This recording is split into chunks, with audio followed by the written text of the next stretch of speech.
Welcome to Dish and Nutrition Podcast, where we dish on trending nutrition topics, all the while making it easy and fun to understand. I'm your host, Sarah Williams. And I'm your co-host, Emma Boland.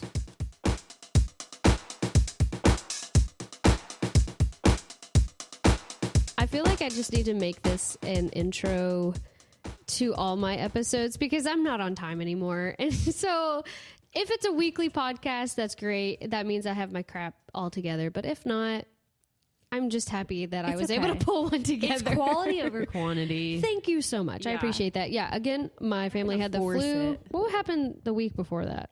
I don't remember. I think Harper was sick again. I don't know. She's always sick. But yeah, so I appreciate your patience if you listen to this podcast. And Emma, I appreciate your patience. It's quality over quantity, baby. I'm just here for the ride. I appreciate you. But today we're going to talk about something that's like more conversational, if you will. But I just thought it would be a fun spot to have on our little feed. And it's 3 things that I wish the public knew regarding nutrition from a registered dietitian. And how fitting this won't air on Registered Dietitian Day because that's today. Today is Registered Dietitian Day. Yes. So I love that. Happy RD Day to all my fellow RDs. The underappreciated, the unsung heroes of the nutrition world, especially, you know, when we fight against influencers. But it's fine. It's all fine. We're going to talk about, the topics are going to be your mornings dictate your evenings, healthy habits look different for everyone, and fiber needs the PR team of protein. Those are the 3 things that I really want to hone in on. Very conversational, and I think it'll be a fun episode on our feed. Love it. Let's do it. Let's get into it. All right. So the first conversation we're going to talk about is your mornings dictate your evenings. Which is so true. And I do want to go on the record and say that I am the world's worst evening snacker. But to be fair, I'm just a huge snacker in general. And I think my daughter got that gene from me because my husband's like, she won't eat food. Like she won't eat meals, but she gets all her nutrition basically through snacking. And I'm like, that's my genes, I think. I love it. No, are you a snacker? Snack. I love snacking. Yeah. I know some people are like, no, I don't really snack. I don't know. I'm a huge snacker. I like snacks. Sometimes it gets the best of me, that's for sure. Don't hand me a box of Cheez-Its. But, but there's just something about like when the sun goes down, the food just calls my name. Yeah. However, unfortunately for me as a dietitian, I know why I'm reaching for so many different things in the evening when I do have those cravings or whatever you want to call it. It's always connected to how I fed my body throughout the day. As lame as that is, I know. If you find yourself reaching for snacks before bed, your morning routine is probably the one that is to blame and plays a bigger role than you realize. I agree with that. Morning is everything. Morning honestly. Is everything. It sets the tone. Yeah, cheeks. Yeah, it sets the tone. So your first meal sets the metabolic tone for the day is actually what I wrote. It influences your blood sugar stability, insulin, and your hunger hormones, which those hunger hormones get loud if you don't treat them correctly. So for example, when you consume a breakfast high in refined carbohydrates and sugar, such as like pastries, white bread, sweetened, very sweet coffee drinks, which don't get me wrong, I love creamer in my coffee. If you liked hot bean water by itself, you're an alpha person in this population. You really are. But for me, I enjoy, you know, having a little sweet in my coffee. And I do want to give the caveat, obviously, like I love sweets in the morning. I have how to like hone it in. Same. Because I realize the sugar crashes, like the irritability quickly later on in the morning. And it's because I'm hungry. I love sweets. So I'm right there with you if that part was a punch to you. I had to cut out my International Delight sweet cream vanilla. Ooh, it was so good. That sounds so good. But when I actually started being intuitive and like feeling like this tastes good. However, I've noticed like a sugar crash. And it's like 7 grams of sugar and like a tablespoon of, which is just, I don't love that ratio. Not good. Yes, exactly. For me to start my day. So yeah. Exactly. International Delight. But you can still contact me. We will take brand deals regardless. Yes. No, just kidding. So in response, your pancreas releases that insulin to that refined carbohydrate breakfast to bring that blood sugar back down, which often leads to a sharp drop that triggers that fatigue, irritability, and intense cravings for quick energy foods later in the day. I have noticed, because I do like to have like a more like a protein coffee / milk. If I'll either like you'll put protein shake or something in your coffee. Yes. Yeah. Okay. And I've noticed like I'm full because I Ooh, prioritize I should do that. Like not the just that. Fairlife.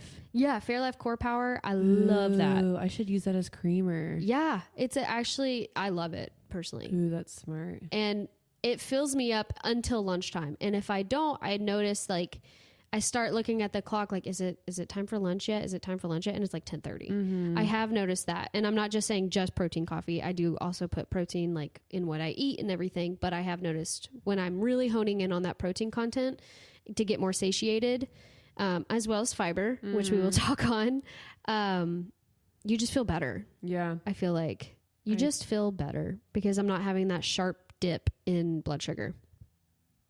Well, you're not hungry. Exactly. So you don't feel the need to reach for things. It's more stable than like a roller coaster. Exactly. And so that pattern is known as the blood sugar roller coaster, and it increases the likelihood of reaching for those like calorically dense snacks in the evening. So like it sets the tone. So in the evening and you're reaching for anything and everything just because you're like, you feel snacky is what I say. Me and my husband say that. And we're like, I can attest to it probably being to a poor choice for breakfast that didn't fuel my body accordingly.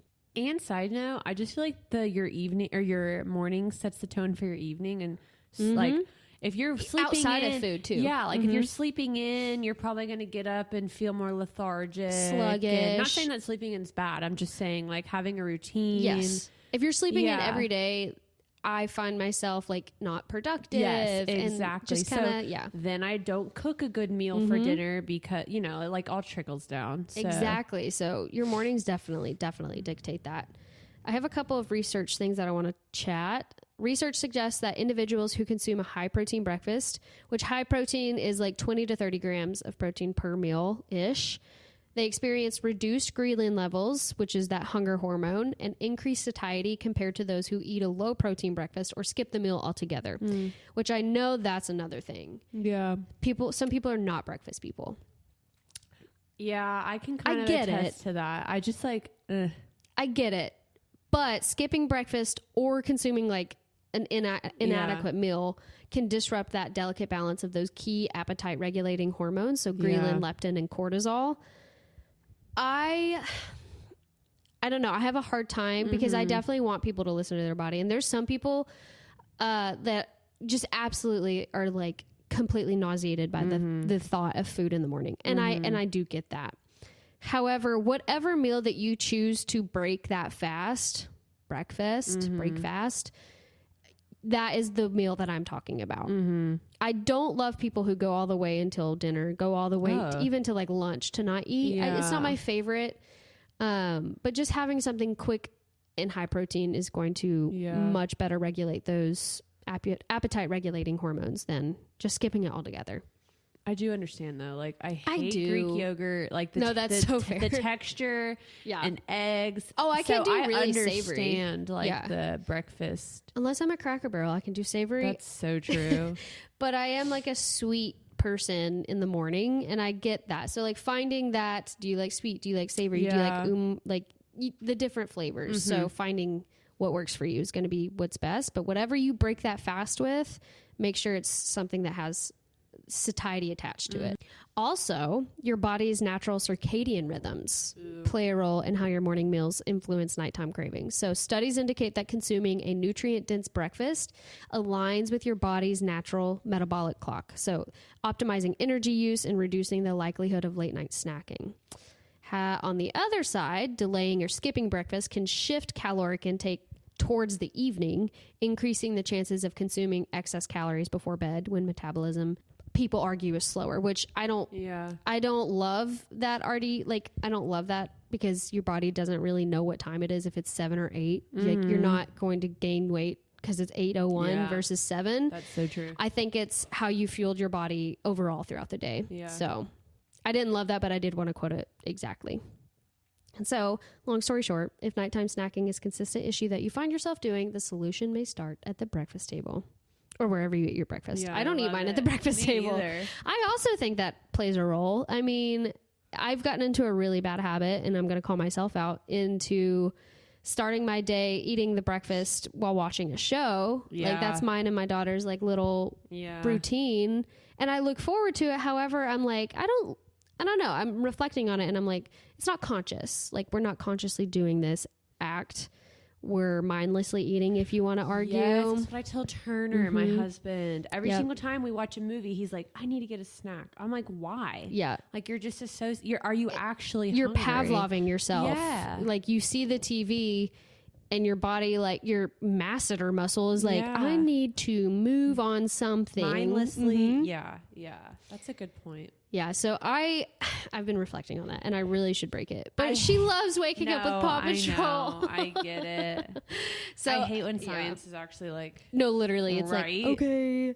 So this is me saying, like, I know the science, and I still, have a hard time. So you're not alone. I've been getting up and going outside and just, like, sitting outside for 30 minutes. I love that. Phone or no phone? No phone. Wow. And...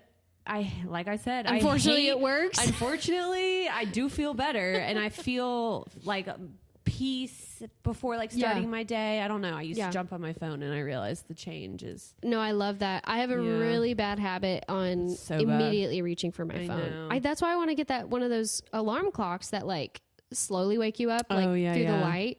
I am very blessed and privileged to say that I don't have like a hard beginning of my day. Like I don't have a place to go to, so I can like, kind of mess around with that. Kudos to anyone who does that. No, literally. I don't know how my husband does it. He had to like get up at like 4:30 today. I was like, that blows. I'm going to roll over and give you a high five on the way out. I am so, So I do hold obviously like space and understand those people that don't have that privilege, but I do love. That is true. Starting your morning without a phone. Like, I feel like that's a pretty feasible, regardless if you go somewhere or not. It's hard. Yeah. And I realized how addicted I was. I do have an OCD thought in my head that's like, if I don't check my phone, what if I missed a family emergency? It is the weirdest thing because I'm like, they would obviously talk to Justin too if it was like that dire. Someone else, exactly. So, like, I mean, I'll check it. Yeah. I just like won't take it downstairs with me. I'll leave it upstairs. You won't scroll it. Yeah, that's so smart. It's hard. I think I'm gonna do it. Honestly, really I have hard. had to display so much discipline. Like, Emma, do not pick your phone up. Do not start scrolling. Go downstairs. Go outside. And I love that. It's crazy. Wait, I'm going to try that. I'm going to try it for 2 weeks. If it's sunny, I mean, today it's not sunny out, so I probably didn't get as much vitamin D as I. But even just like the phone thing, I can start with one thing. Like that's a smart goal, right? Like something specific, measurable, attainable, realistic. Like that's hard. Yeah, just put it on my nightstand. Check it, obviously. Maybe wear my Apple Watch just in case, like, because my husband's not here with me, so if something happens, I can be reached. But turn off other notifications too. For like an hour. Yeah. No one needs me. I'm not curing cancer. No. I'm not doing brain surgery. No one needs me. Oh, I love that. Thank you for challenging me. No, you should try. It's actually, it's made me reflect on like, oh my gosh. And I'll be more like with my daughter. Like I'll have more conscious time with her. Not that I'm like scrolling my phone with her consciously or like consistently, but it's another thing to add on to that. Yeah. Intentionality, I guess. That also plays into this conversation is your mornings dictate your evenings. If you're being that intentional with your morning, it's going to be a hard time to have a hard evening, bad evening. But yeah, so that is the first point. Your mornings dictate your evenings. And that is something I wish people knew as a registered dietitian, specifically nutritionally speaking, because a lot of people talk to me about like nighttime snacking and all that stuff. And I want to say like, you're not going to gain weight immediately because you find yourself eating in the evening. It's all dependent upon how you fed yourself throughout the day. If you know you nourished yourself well throughout the day and you are still going to a snack in the evening, then that could contribute to excess caloric intake, which can lead to excess adipose tissue, which is extra fat. So yes, that can. However, it's not going to be like the first thing. So take it with a grain of salt, I guess. Yeah. But be intentional with your mornings, food wise and technology wise. I'm going to do it for 14 days. It's hard. See. All right. But the second part that I wanted to talk about is healthy habits look different for everyone. Huge. That's a huge combo, right? So like we're going to have to condense it down. But I feel like that's my biggest ick as a dietitian is when someone comes online and is like, this is what you should be doing in the morning to get the best results. And I'm like, whoa, brother. Let's rein it in here. Let's assess their lifestyle. Let's assess what they have access to. Let's assess, the different things, their genetics, first of all. Also, I'm really sorry if you hear munching in the background. My dog decided that it's lunchtime and she's chowing down. So just ignore that. You might not be able to see it. Yeah, I wonder if you can Hold on, let me play it it back. Okay, I just played it back, and I don't think you can hear it. But okay, thanks, Biscuit. She's fueling herself through for the day. She's intuitively eating. That's right. It's 1:37. She said it's lunchtime. All right. So what works for one person may not be the best fit for another, and that's okay. Like that should just be the conversation. In everything. Everything. But like nutritionally speaking, yes. Exactly. Yeah, I can't even get into everything. The caveats of lifestyle. It drives me nuts. I see it more and more every day. No, literally, we see diet and fitness trends promoted as the best or the only way. I've seen even TED Talks, which are supposed to be like reputable people. They're like, this is research based. Yeah. And I'm like, I just didn't love how they approached it. It was just like, you should do this, and this is how you're going to lose this fat. And I'm like, okay, do you know who you're talking to? Like each and every person's like background. Do HIIT, do Pilates. No, literally. Eat 100 grams of protein, 100 grams of fiber, a gallon of water. Don't do that. I'm like, oh my gosh. Like I can imagine how intimidating it is for someone who has like doesn't have the background of nutrition and then is like, okay, I want to like have a healthy lifestyle. They type in healthy lifestyle into TikTok and just get blown away with. No, seriously. Anybody and everybody obviously can make a video. So like, healthy is going to look different on you than it does for someone else. And it's what's important to you. Exactly. It's some people really worry about different things. And I personally am like, I don't really want to exert my energy and worry on that. Like, I feel like it's fine, but they have deemed it worthy of worrying. And I still am coming to conversations about that. Cause like sometimes I am unempathetic and I'm like, you're fine. Like like, stop. But I try to be like, okay, like, let me level with you. I get it. I get where you're coming from, blah, blah, blah. But the truth is everyone has different genetics, which we've touched on a little bit about like nutrigenomics and how that is going to play a huge role in how people understand their bodies, but that's very far away from happening.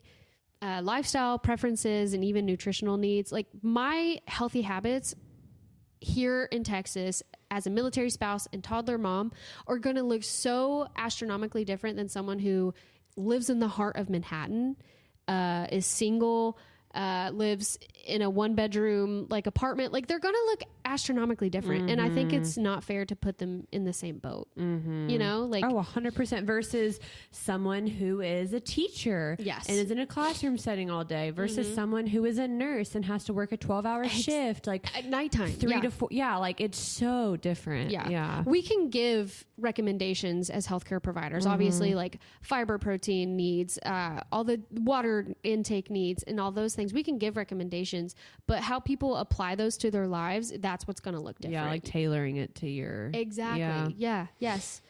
The key to any healthy habit is obviously going to be that sustainability. So instead of forcing yourself into a rigid routine that doesn't fit your lifestyle, cough, a certain diet that has a day attached to it, focus on habits that align with your personal needs and goals. I was just making a dig at 75 hard. Oh. But that's just that's me poking fun. Some people really like the challenge. I think we talked about that. Yeah, I think we did too. Some people love it. Some people hate it. That might be their healthy habit. They liked being challenged. Yeah. I don't. Which I respect. The biggest challenge that's going to happen to me is not looking on my phone, and that's going to be enough for me. I love it. Yeah. Like I love reading, and it says to read like 10 pages a day. I don't have time for 2 workouts a day. Yeah. I do not have time unless I sacrifice sleep. Yeah. And you're not getting a minute of my sleep. You're not getting an ounce of that more than what I can give up. I literally am already dreading tonight because I know I have to like fold laundry and I know that's going to cut into my sleep a little bit. And I'm already like dreading it. Yeah. What do you have to fold? I have all the clean laundry in the world. I suck at putting it away. Why do you fold it? Do you hang everything? Oh yeah, I just hate folding, and I feel like hanging is so much easier. You hang everything? I mean, not my underwear, but I mean, yeah. Actually, I use. Anyways, what? No, I was talking about like I guess I don't fold like t-shirts. Everything. I have a lot of t-shirts. T-shirts. I have baskets. Oh, maybe I need to try your system. I can't believe you fold everything. I fold everything. That does sound exhausting. Yeah, I mean, like I have a lot of hanging stuff, like my nice shirts and like athletic wear and all that stuff. But like, do you fold your leggings? Yeah. You are OCD though. Like, I feel like, I know you hate that, but No, you are. yeah. You like I things adopted a that from certain my way. husband, though. Like, That is I true. didn't used to be like that. You should have seen my apartment when I was living with a roommate. Like, I did not care how my... I love it. I knew where things were, and they were clean. Yeah. I never have dirty clothes, but they might not be folded. Anyways, I mean, you that's know what? If you want to if that makes you feel if good, that's a though, healthy habit for not, you. Yeah, I'm not going to shame you. We're all different. But the several factors that influence a healthy lifestyle, that's going to be your genetics and metabolism. Some people metabolize carbs better, while others do better with protein or fat. Bella So Hadid has the just like superior genetics. I just want a snippet of her skin cells to be able to see what it is. Which I know, like, people are like, she doesn't eat that much, but still, she's tall. Like her genetics alone. Yes, Yeah. exactly. They worked in her favor. Yeah. I'm not going to lie. Yeah. Mm-hmm. Yep. And my sister's like 5'1". Like, you know, she just doesn't look like that. It's very different. Yeah. Lifestyle and schedule, kind of like a shift worker's eating patterns will differ from a 9 to 5 office workers. Like when Justin was working 11 p.m. to 7 a.m. and I was a day shifter, we looked completely different and our different habits. And what worked for us was what's made us be able to get up in the day. Physical activity levels, the nutrition and recovery needs of an endurance runner are going to look different than someone who does Pilates or yoga or strength training. So like, and then bullying people into doing what you enjoy is not the way to do it either. Like if people who are like, you should do HIIT. I can't do HIIT. My heart will literally stop. I don't like HIIT. Exactly. So no, I like to put my frilly socks on. Yeah, no, I'm going to Pilates. I like Thank you. Ending my workout in a namaste. Like it's nice. Love Soul Cycle. Oh, get it. So good. My Peloton, a ride with Cody, so I can just feel like a pumped up woman. I love it. And then also cultural and personal preferences. Cultural is a huge factor that plays into each and everybody's individual personal goals and needs and healthy habits. That's very much overlooked as well and something that needs to be considered highly. So let's talk about a few examples. Like we've already touched on it, like tracking macros versus not. I personally don't feel like that's a healthy habit for me because I have my personal history. However, I have friends who are like, no, like I don't feel intimidated. I don't feel like controlled by the numbers. It's almost like science or like math to them. They're like, I just like enjoy it, and they don't feel does that. That's and wild. Like, it's a wild amazing concept to me. Yeah. So like that's a healthy habit that someone may like. Yeah. Taking different supplements versus not. Like there's some things that I deem important, like vitamin D and omega-3 fatty acids. Like those are the ones that I really enjoy, but other people like you take. I love my probiotic. Yeah, exactly. I love my B12. I actually take a lot. I need to chill out. No, but like, see, that's a healthy habit you deemed for yourself. And I very much enjoy that. And it's not harming you. Very important. Your healthy habit cannot also be working against you. I will call that out. But yeah, like that's a healthy habit that I don't feel personally led to. Eating fresh versus frozen food. That's a hot topic. The connotation with like frozen food too drives me nuts. I know. Like I have really been ever since I got so much heat on your video. I did. I made these postpartum meal preps, like these frozen. They were frozen casseroles and things. The kindness of your heart. Can we like applaud that? I just, like postpartum is a really hard time. Food is the last thing you think about. So I made these postpartum meal preps, and I used a lot of frozen ingredients because it was going to be frozen. But each frozen ingredient was like a fruit or vegetable. It wasn't fruit. It was all vegetables. So like I had thousands of comments saying like, ew, frozen foods, like where's the fresh, blah, blah, blah. And I'm like, if I gave a newly postpartum mom a head of spinach, do you know how quickly that thing is going to wilt in her fridge because she forgot about it? Like, duh. Yeah. Like healthy eating, let me just get on my soapbox really quick. Healthy eating does not mean fresh food only. Frozen foods can be just as nutritious and sometimes even more so, depending like what the food item is. Fruits and vegetables are typically frozen at peak ripeness, locking in their vitamins and minerals. This is done by like flash freezing. Really cool science. This means they can provide just as many, if not more, nutrients compared to their fresh counterparts, because that fresh produce can lose that nutritive value if it just sits and waits and waits. And then by the time you get to it, it's, it's mushy and disgusting. You're not going to eat it anyway. Frozen proteins like fish and poultry, those are also like a convenient, budget-friendly way to ensure that you're having a healthy... Heck yeah. I love my frozen proteins. Salmon, frozen shrimp. Let's go. Especially in our land. Well, we're not landlocked, I guess. In our land? In this land of Texas. No, literally. Well, like we're really far away from the ocean. Yeah, we're not. So like frozen. Exactly. Like I don't want a fresh salmon. I don't know how long it's been there. Seriously. How long has it been sitting on ice? Exactly. Exactly. And frozen foods help reduce waste by allowing you to only use what you need and making them practical and sustainable. And I love that. Which, fun fact, I am working with Easy Home Meals, and that is a resource dedicated to helping individuals and families. They make mealtime easier. They give recipes. They have like a lot of nutritional insights. EasyHomeMeals.com is just a website that offers like a wide range of recipes, meal planning, expert advice on incorporating frozen foods into a balanced diet. Oh, nice. I scrolled it, and like I was genuinely excited to work with them because like the website one is really well set up, and it just gives you a ton of different recipes, and it tells you like what the refrigerated or frozen item is that you're using in the recipe. So I think I like the accessibility of that too. It's like you can go on, everything's there. Yeah. All the information that you need. Exactly. So like it's an excellent guide for like really busy individuals, toddler mom, your military spouse. We're very busy. So you can create like wholesome meals without sacrificing, that quality or nutrition. So that's so awesome. Like for healthcare professionals who live in New York, they can jump on the train, pull it up, get all their information, and then go home and already EasyHomeMeals.com. By the way, just a little plug for it. That's so awesome. Yeah, I really enjoyed working with them. So like little shout out to them.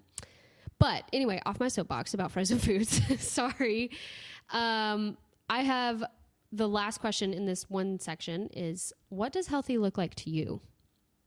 Ooh, that's so good. I know. I love that. I was like, okay, I'll just end it with this quick question. And then I was like, that's deep, actually. Yeah. Because if you would have asked 16-year-old Sarah, I would have said healthy is a super skinny person who it would have always come back to aesthetics. And I think I've grown as a person. Like the external? Yeah, it was always externally based. And I think I've grown as a person, or I hope I've grown as a person since a 16-year-old. Yeah, right. But I think obviously healthy resides within you. And what's important to me these days, especially someone who does have that history of like, I have my heart condition and labs are very important to me. I think like uneventful lab results, within range lab results, I feel like that's really like that's what healthy means to me. Yeah. And if I'm able to go up the steps without being out of breath, if I'm able to run with like our Bernedoodle and can play fetch with her for more than 10 minutes and not be like, oh my gosh, like that's healthy to me. Little things like that. It all resides within us rather than aesthetics. And I'm not saying like your aesthetics is not going to reflect your healthy habits. However, that is one also going to look very different person to person. But I think my healthy thought process is that it more so resides inside of you. Yeah. Does that make sense? No, I love that. What about you? I think that's a loaded question for me because health is such a broad word. Mm-hmm. What does health look like for me in my relationships? What does health look like for me in my marriage, in my family life, in my, you know what I mean? Like in my spiritual life, all those different types of things. Nutritionally, like I don't. Yeah. Is that what you're asking? Let's narrow it down because you're right. Like healthy, like me mentally healthy. Like am I mentally? Yeah, exactly. Let's narrow it down to like what does healthy in terms of like your physical body health look to you nutritionally. That's so like good. Mm-hmm. That's hard to answer because there's a lot. Because that is a good point. I didn't even take it that way. Like, what's a healthy marriage? What's a healthy relationship? What's a healthy spiritual life? Yeah. So I'm gonna narrow it down. I like what you said. Just like the small things that we take for granted of your joints not hurting. Yeah, like being able to go for a walk and like take in fresh air and my lungs are working and. I don't know. That's actually a really hard question. You don't have to like answer on the spot, but to those listening to you, just really resonate with that. Challenge everybody to do that. Actually, I did have one final thought. Sorry, this one was very conversational. No, I love it. This is what a podcast is. I saw a TikTok and it like punched me in the gut.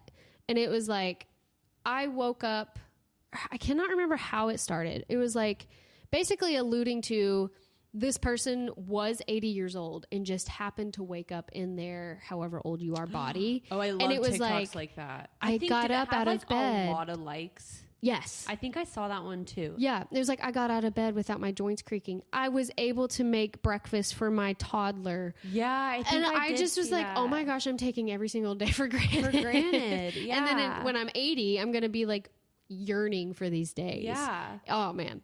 The ability to walk to the mailbox. Yes. Yeah. Oh yeah. No, my grandma is literally wheelchair ridden because her spine is just having so many issues. Long story short, but like it breaks my heart. Yeah, that like I totally can speak to that. Yeah, I was so like like convicted. I was like punched in the gut, and I was like, oh my gosh, I am treating every day like Groundhog Day. Which Harper's on spring break right now, so I literally was talking to Emma like, oh my gosh, like it's just every day we're doing the same thing, and like a perspective shift. I know. If I was 80, I would cry for these days to be able to play tea party with my daughter. Oh yeah. So, a heart of gratitude. A heart of gratitude. So let that punch you in the gut as well. So what does healthy look like to you? Ooh, and I also love that. Each day pretend you are your 80-year-old self coming back to whatever age you are and appreciate the day. I love that. You woke up with breath in your lungs. That's a gift. That's right. Okay. Man. Slay. That was deep. No, that's sweet though. I think that's so important. I literally was like teared up when I saw it. I don't feel like people talk about that. You know, like it's so easy to like get caught up. And especially in our lifestyle, which is what's next. I literally was talking to someone else and I was like, I'm just ready to get to North Carolina. These days away. Yeah. And I'm like, I just can't wait until she starts school this time. And I'm like, whoa. Yeah. Perspective. For me, also, I'm just so thankful, and I know you talk about this a lot. Just going back to your question real quick. Yeah. What does health look like for you? What does healthy look like to you? I don't know if this like directly answers the question, but just thinking on like gratitude, I'm just so thankful for that access of walking into a grocery store and having multiple options of vegetables and fruits. Period. Like what a blessing. Period. Food deserts are a real thing. Yeah. Even in our country. You know, there's food deserts in our country in this first world. Mm-hmm. We have issues like that. I mean, and then not even to speak to the also worldly things, but yeah, absolutely. Just being grateful for that accessibility, which is a huge thing that I speak to is when I say caveats, I'm like, if you have the accessibility to do so, cause like that's huge. And it is it is a privilege, very much a privilege. Love it. Love the awareness. I think it's important. And then the final point that I want to talk to, this is annoying, but we have a whole other episode on fiber. I know. Sorry, we're just chatting. I love it. I hope you're loving it too. No, I am. I love talking about things that have meaning. Absolutely. Like the surface level stuff, not that we do, but I'm just saying, I know like, what you mean. I'm tired of it all on social media. Yeah. Like let's talk about things that matter. Like fiber needs the PR team of protein. Period. Like I was saying, we have a whole episode dedicated to the ins and outs of fiber.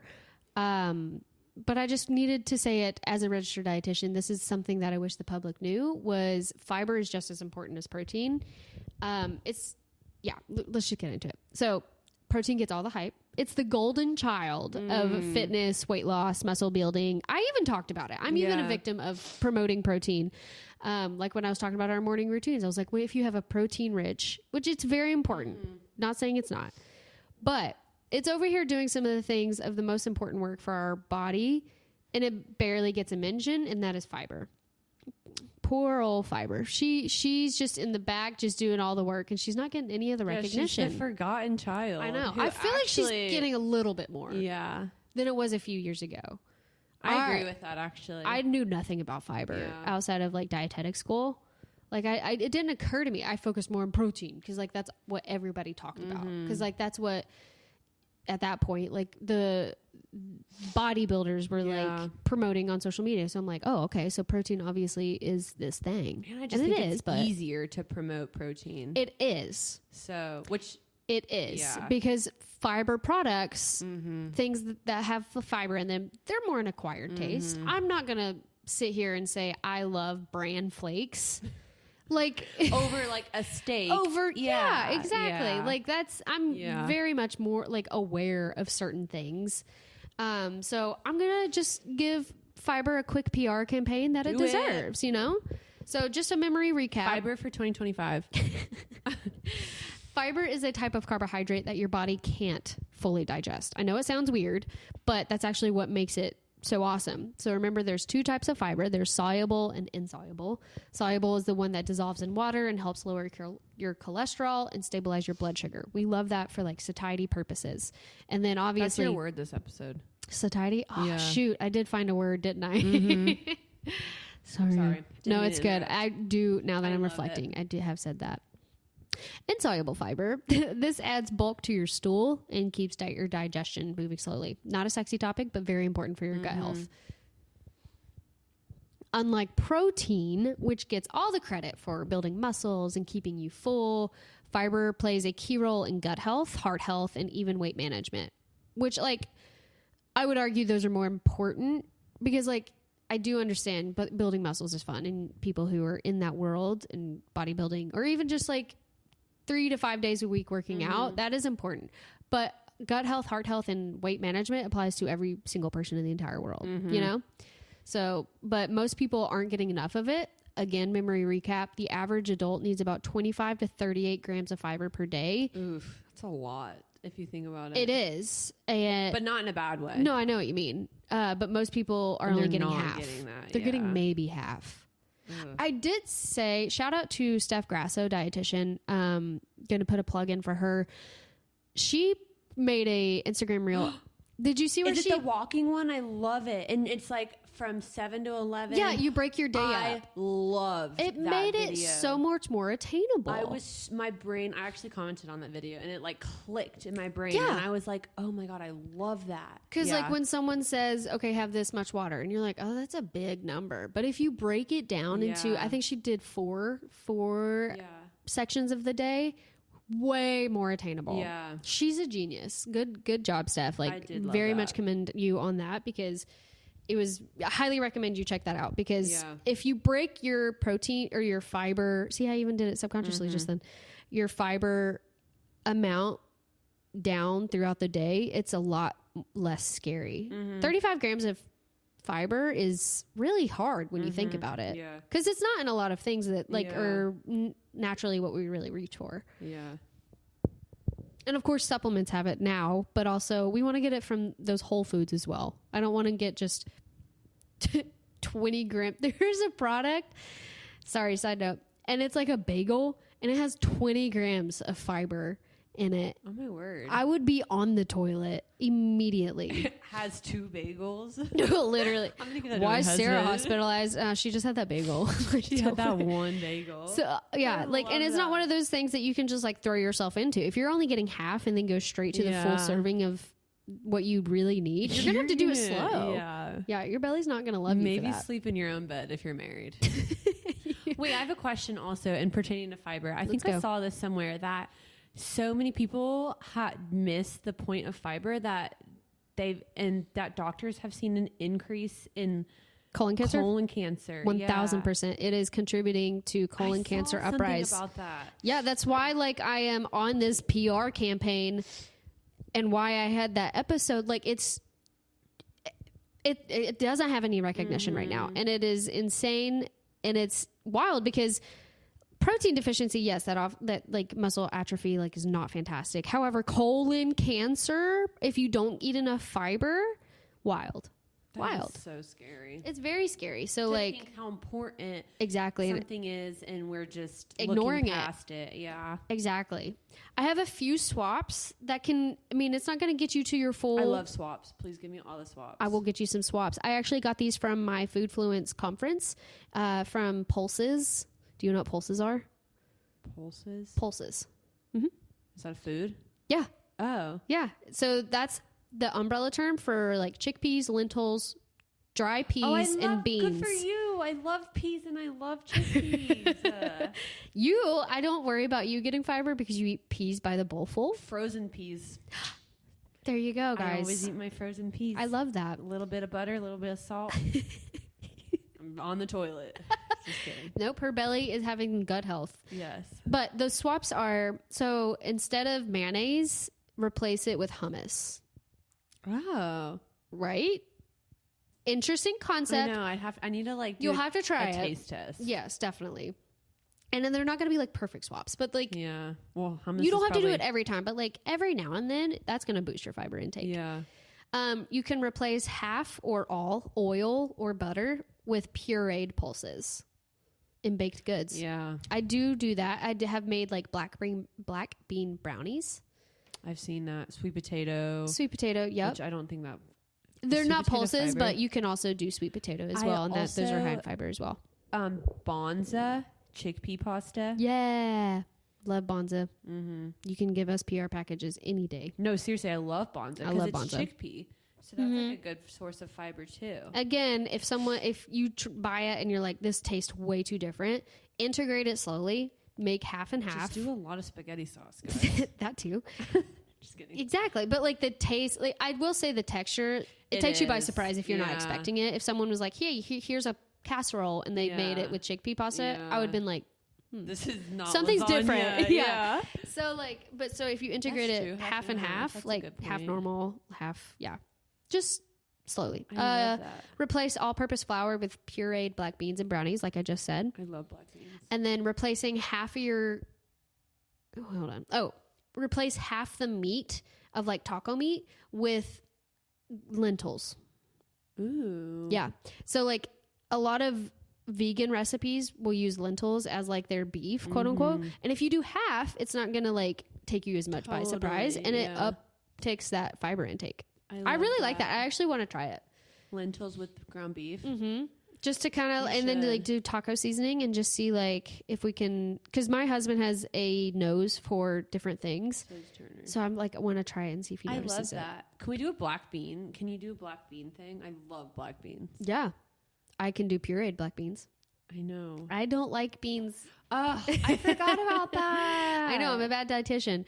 I love the nutritional value, hence why I'm on this. So good. They're so good for you. They taste delicious, Sarah. It's the texture. It's like a gritty, like, I don't know. I love them. I don't know. Really? Yeah. I don't know why. It is the bane of my existence. And if I could change one thing about myself, it'd be something that I love, side note, a can of chickpeas, obviously wash them. I will do paprika, onion, garlic, salt, pepper, and I'll put them in my air fryer. Yes, they're I can so do those. Good. The crispy ones? Yes. Oh, obsessed. You know you can save that liquid. It's called the aquafaba. And it grosses me out. You can use it as like a substitute for egg whites. Oh, really? So you can use it for like... I hate the way it smells. It doesn't... Yeah. But yeah. No, just that's a good... plug your nose and it's a good substitute for egg whites. Yeah. Good to know. Fun fact for you. Let's see. Oh, if the protein is the rock star of nutrition, fiber is that hardworking manager behind the scenes with like the clipboard and like is looking crazy, making sure everything is running smoothly. It's time we give fiber the attention it deserves. But yeah, that wraps up the episode of 3 things I wish the general public knew from a registered dietitian. I have spoken on pretty much all of these before, but I obviously like to reiterate my favorite points. I love that. I think, yeah, like these are the 3 things that I'm like, this is so important. People are missing this. Yeah.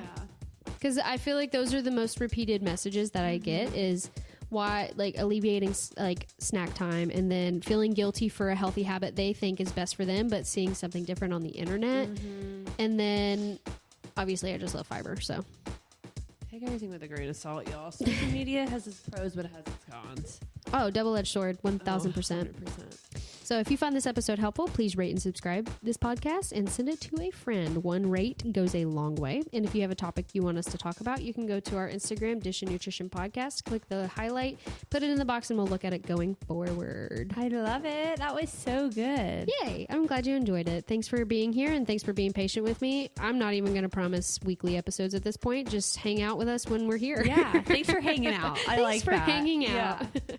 All right, guys. I guess with that, you've been dished. You've been dished.